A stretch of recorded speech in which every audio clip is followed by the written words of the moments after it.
Alhamdulillah. Assalamualaikum warahmatullahi wabarakatuh. Waalaikumsalam warahmatullahi wabarakatuh. Jadi kalau bapernya bahwa perubahan itu ya positif ya. Kalau bapernya bawa perasaan ya bermasalah.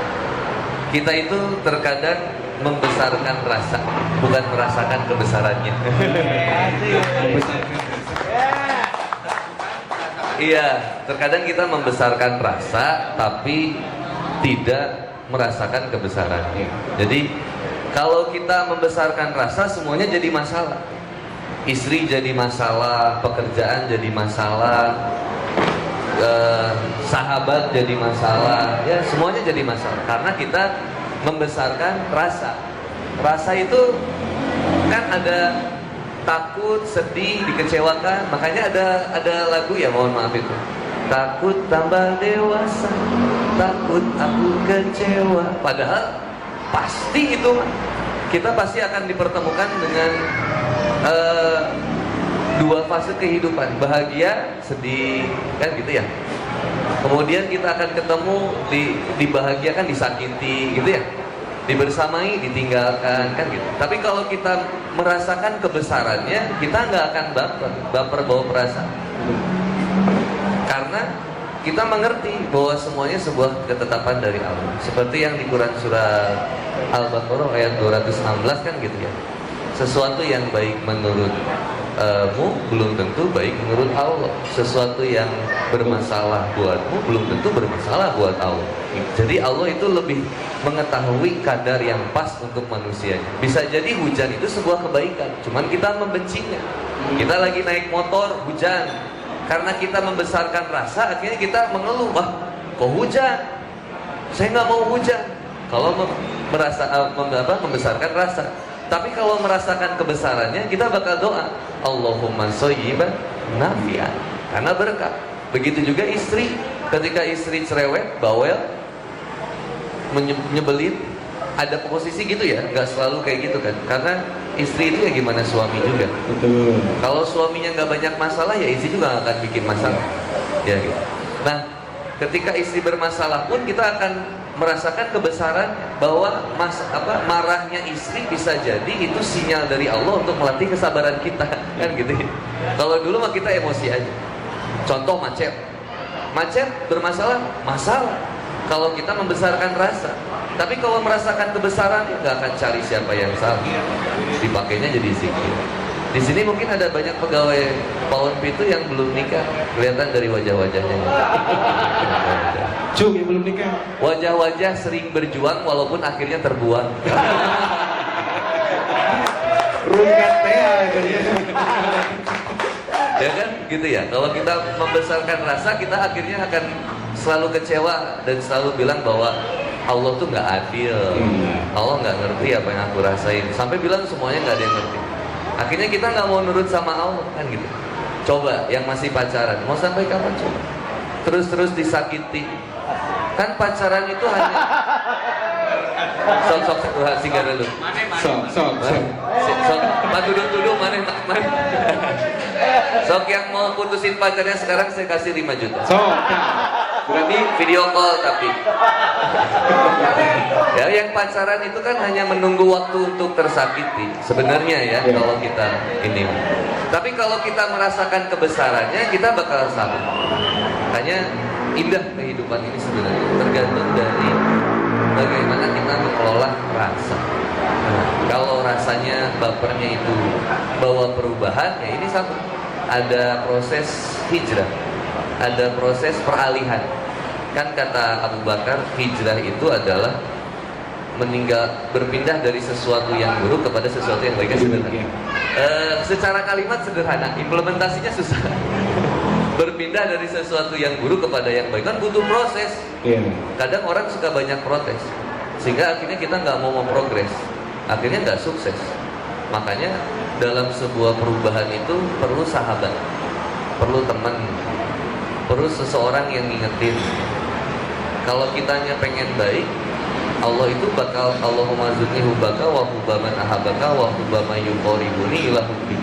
Jadi Allah akan pertemukan dengan orang yang bisa memotivasi kita dengan kebaikan. Insyaallah. Segitu aja, mohon maaf panjangnya ada Ustaz. Ustaz Evi ini guru saya loh. Saya dulunya di jalanan dipulungnya sama beliau. Jadi barokallah, saya nggak bisa nolak kalau disuruh ke sini. Tadi beliau ketemu harus ke sini ya. Saya manut. Barokallah itu aja. Wassalamualaikum warahmatullahi wabarakatuh.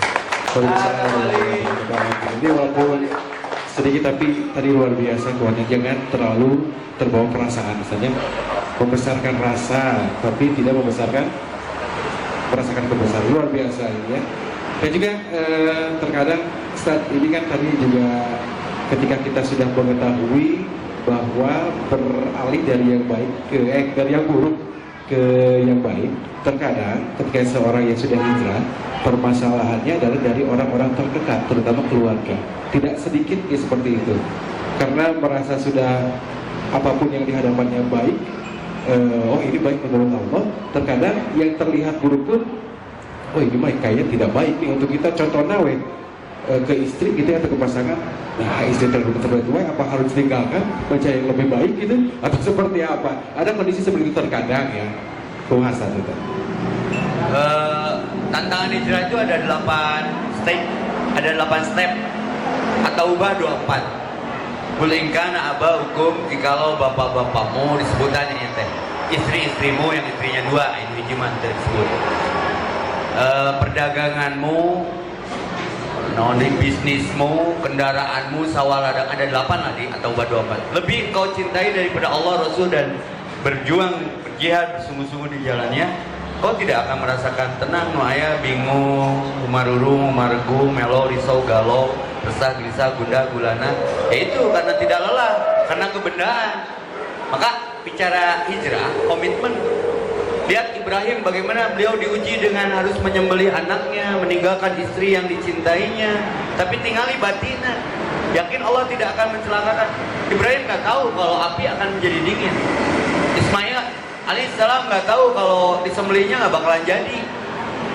Hajar nggak tahu kalau bonusnya air jam-jam. Makanya sing sabar ya dalam menjalani proses. Kata Woni tadi, hirup tong loba es, karena tiis 3S, stres lupatna karena BPJS jeung askes. Mun hayang sukses buka akses, lobaan CS, gawe progres, loba nu protes proses, insya Allah sukses. Tepuk tangan buat saya. Sadar ini. Tapi mikir edan dia. Kadang saya sok salut ke diri sorangan. Gitu. Nya ame Firaun minder. Hirup tong gede ulu bising tasuk helm. Kata Boni, kami berketemu di jalan. Boni di Pulung, daripada pulang paling mending pulang Pulung ya. Jadi daur ulang. Setiap kita punya masa lalu dan setiap kita yang berdosa punya masa depan. Tapi kunci hijrah yang paling bener mah adalah no play. Tong heureuy bising bogoh. Barudak tong heureuy bising bogoh. Tong bogoh teuing bising diheureuikeun. Dan saya bikin lagu itu buat kalian ya yang tidak berani memutuskan ya. Karena keputusan kadang jadi keputusasaan. Ya, meninggalkan itu untuk menunggalkan, bukan untuk menanggalkan ya. Kita dengar tentang lagu hijrah tong main-main di Inggris kan ame rada gaya no play. Tepuk tangan buat Tiana. Naon no play tong heureuy nya. Tong heureuy geus. Jangan main-main dengan waktu.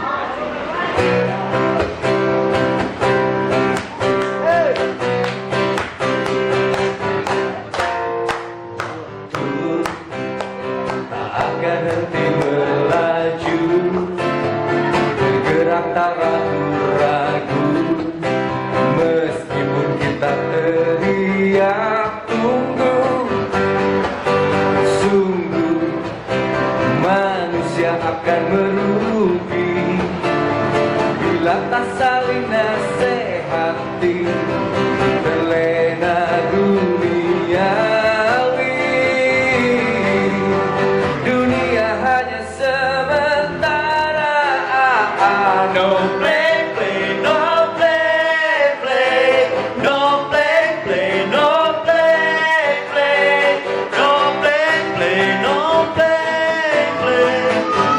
play, no play.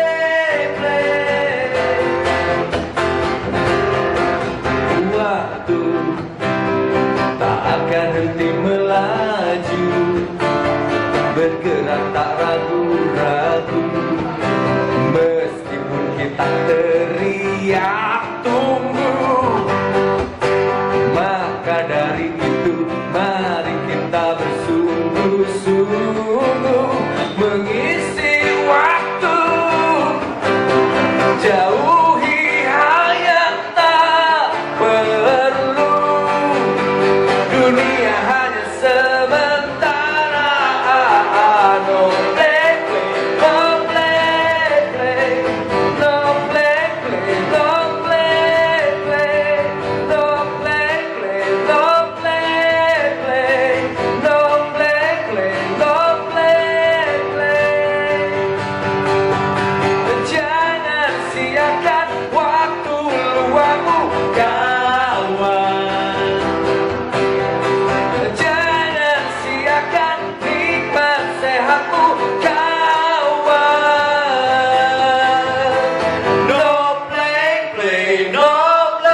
bogoh, tong bogoh teh bising diheureukeun. Ketika kita mencintai dunia, kita jadi hubud dunia. Wa karahiyatil maut.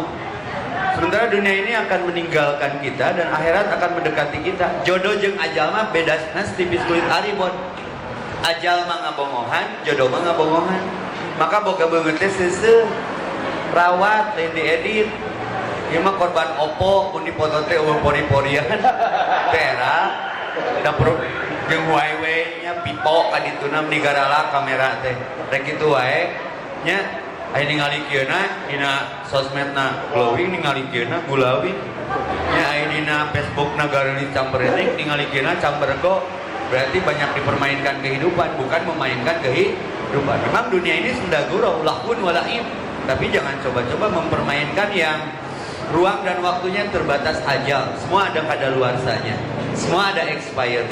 Maka jangan main-main dengan itikad, niat dan tekad yang namanya kita sebentar lagi dipanggil 3 kali dipanggil oleh Allah. 1 musim adan, 2 musim haji dan umroh, 3 musim kematian. Maka lirik yang kita bikin itu pun semoga mengingatkan kepada akhir hayat setiap kita. Luar biasa. Ya dari tadi Ustaz, teman-teman di sini mungkin ada yang mau nanya gitu ya, boleh? Teman-teman di sini yang mau bertanya kepada Ustaz Epi ataupun kepada Ustaz Boni, maka silakan. Yuk, teman-teman dari Pawon Pitu juga yang mau nanya boleh. Sok, mangga. Ayo. Barudak nanya, mun teu nanya ditanyaan. Ayo. Teteh AA.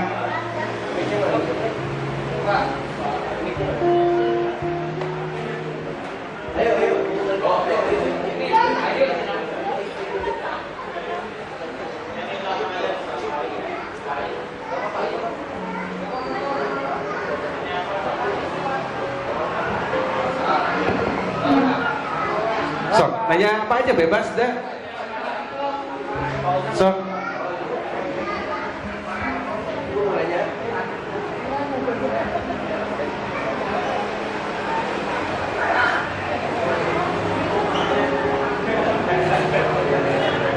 Wah, senang. Coba kapan lagi sok nanya kepada Ustaz di sini, mumpung aya di dia. Gini Ustaz, sambil berjalan aja ya. Kita hidup di mana sekarang adalah zaman ingin terlihat citra baik, terutama di era media sosial. Terkadang apa yang ditampilkan, apa yang diupload memang semua tentang kebaikan.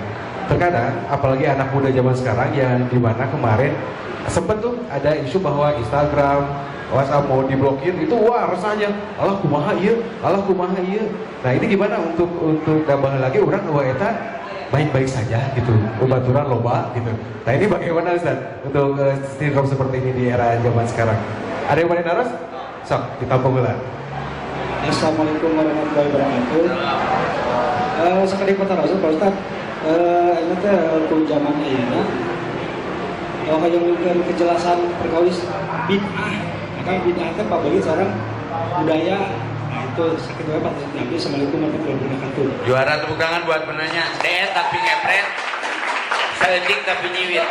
Da geus gedenya nu nanyana, saya jawab dengan filsafat aja lah. Apal kutil? Ai kutil kulit lain. Lain.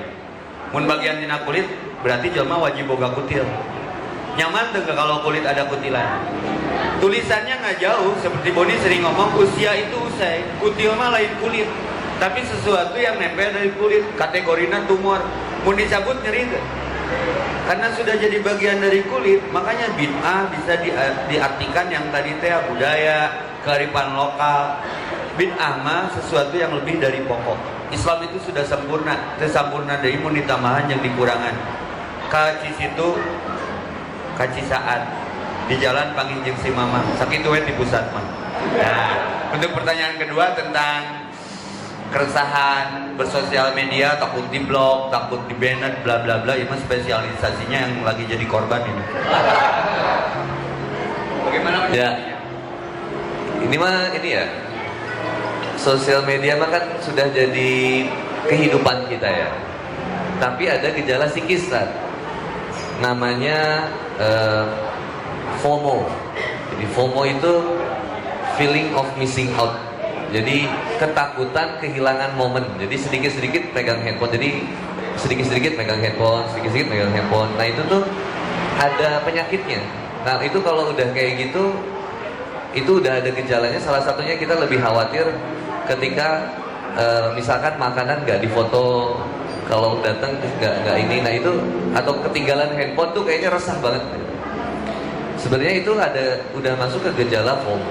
FOMO itu ya itu tadi, feeling of missing out. Jadi ketakutan kehilangan momen, update berita, sehingga akhirnya menjadi gejala yang resah. Makanya kalau anak di bawah usia 15 tahun itu dikasih handphone, mohon maaf itu biasanya cepat emosional, sering marah gitu, tiba-tiba suka nangis ya gitu. Karena dia belum pada waktunya merasakan feeling of missing out. Nah, kalau gejalanya ada di anak muda gimana? Nah, kalau gejalanya ada di anak muda, sebenarnya permasalahan pertamanya adalah mengembalikan fungsi dari sosial media. Satu itu dulu ya. Yang kedua, emang sosial media itu sarana untuk menyebarkan informasi, berita, tapi yang kemudian menimbulkan efek yang positif vibes.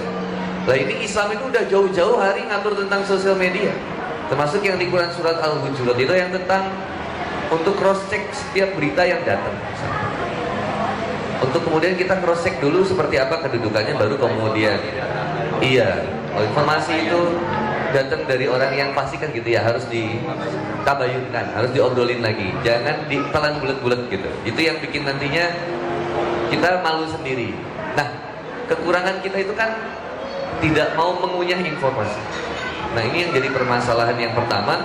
Sosial media harus dikembalikan lagi kepada awal mulanya sebagai sesuatu yang bermanfaat, bukan jadi sesuatu yang mencelakakan.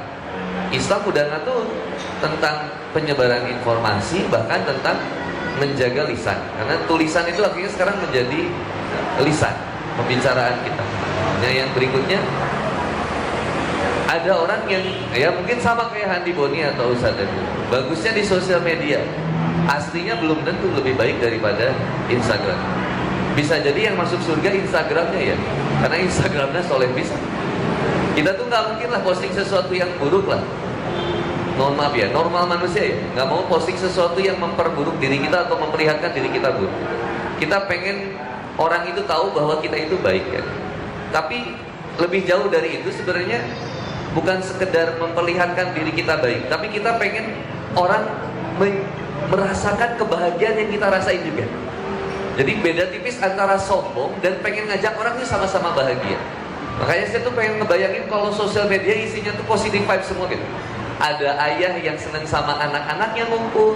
Karena kalau pakai cara pandang mohon maaf ya, pakai cara pandang selalu dinilai dengan sombong atau ria, semua jadi masalah. Contoh, mohon maaf, ada ayah, ada seorang suami istri posting kebahagiaannya dengan anaknya.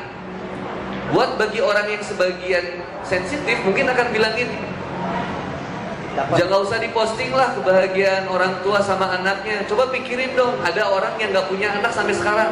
Jadi semuanya jadi salah. Nah, semua sikap itu ada dua cara pandang.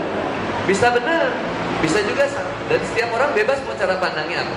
Nah, yang paling terpenting itu adalah orang punya cara pandang selalu positif. Enak. Kalau punya cara pandang selalu positif itu enak.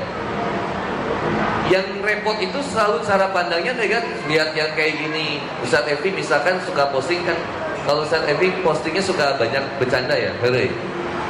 Misalkan tiba-tiba ada yang komen heureuy wae, makanya Ustadz heureuy wae. Kalau orang yang negatif pasti mikirnya gitu. Tapi kalau orang yang positif mikirnya kan, oh, alhamdulillah hari ini saya jadi bahagia gara-gara postingannya Ustadz Evi. Naik imun lagi. Kan gitu. Gak harus melulu sosial media itu ya bicara tentang kita juga atau sesuatu informasi berita, termasuk mengajak orang juga bahagia. Ini fungsi sosial media buat saya. Yang berikutnya, media informasi ini digital ini luar biasa Pak.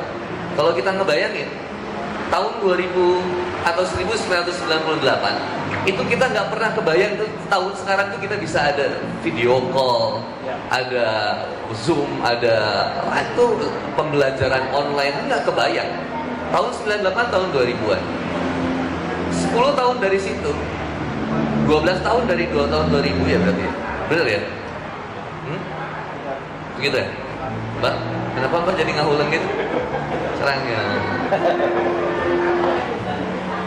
Ada kemajuan informasi yang pesat.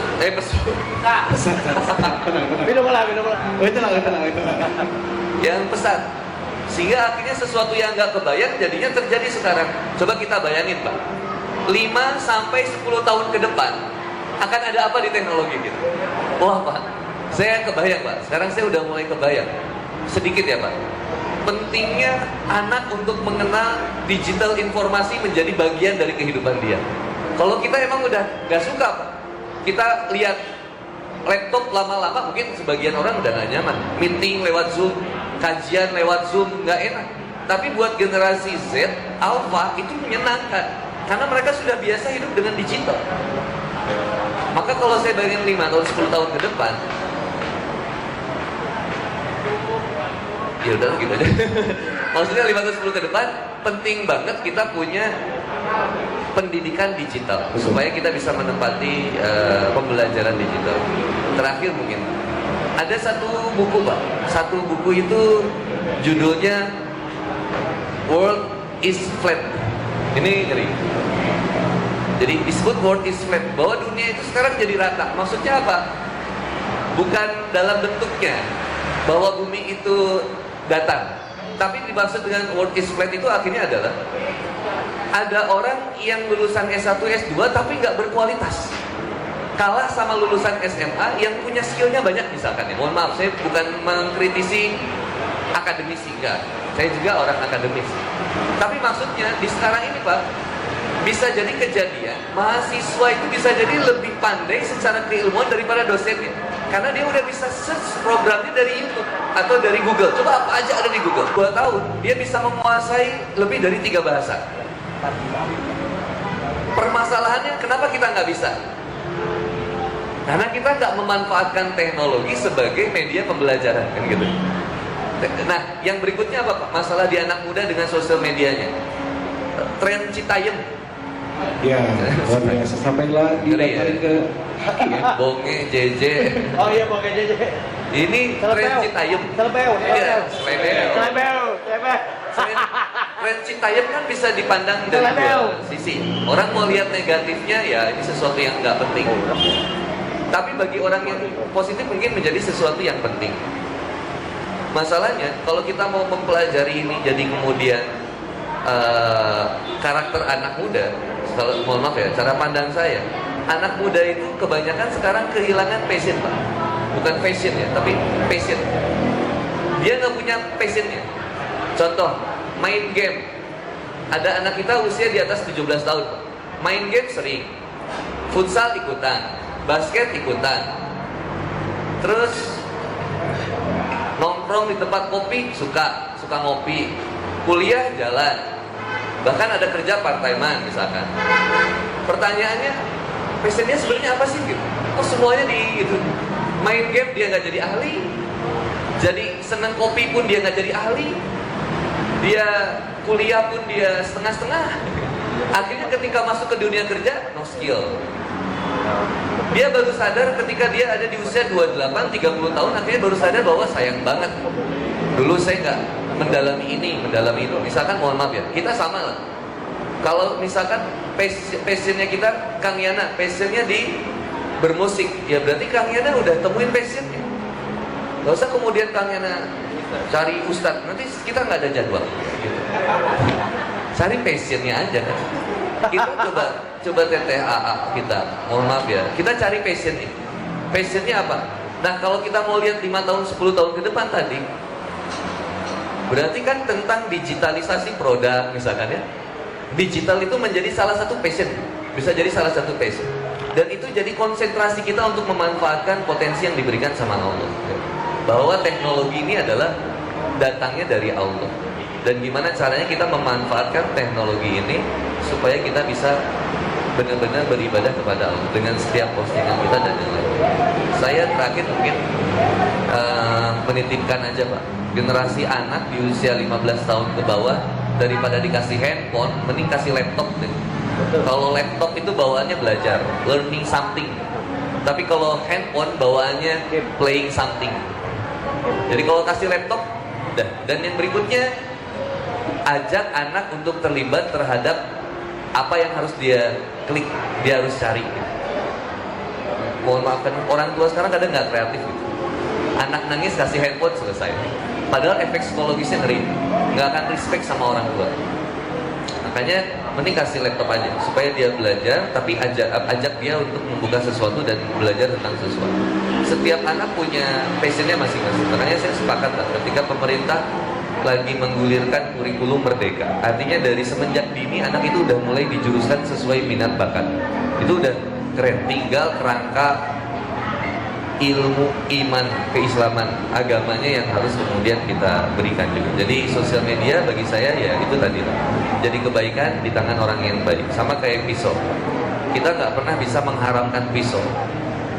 Tapi pisau itu harus berada di tangan yang tepat. Tidak serta-merta pisau ini menjadi bermasalah dan nggak bisa dijual bebas. Maka bagaimana nasib kitchen? Nggak ada pisau. Kok nggak pakai pisau? Haram. Nggak boleh. Karena suka dipakai membunuh. Lo yang salah kan orang yang pakai. Kalau di tangan yang tepat, ya pisau itu jadi sesuatu yang berharga. Wallahu a'lam bishawab. Mohon maaf.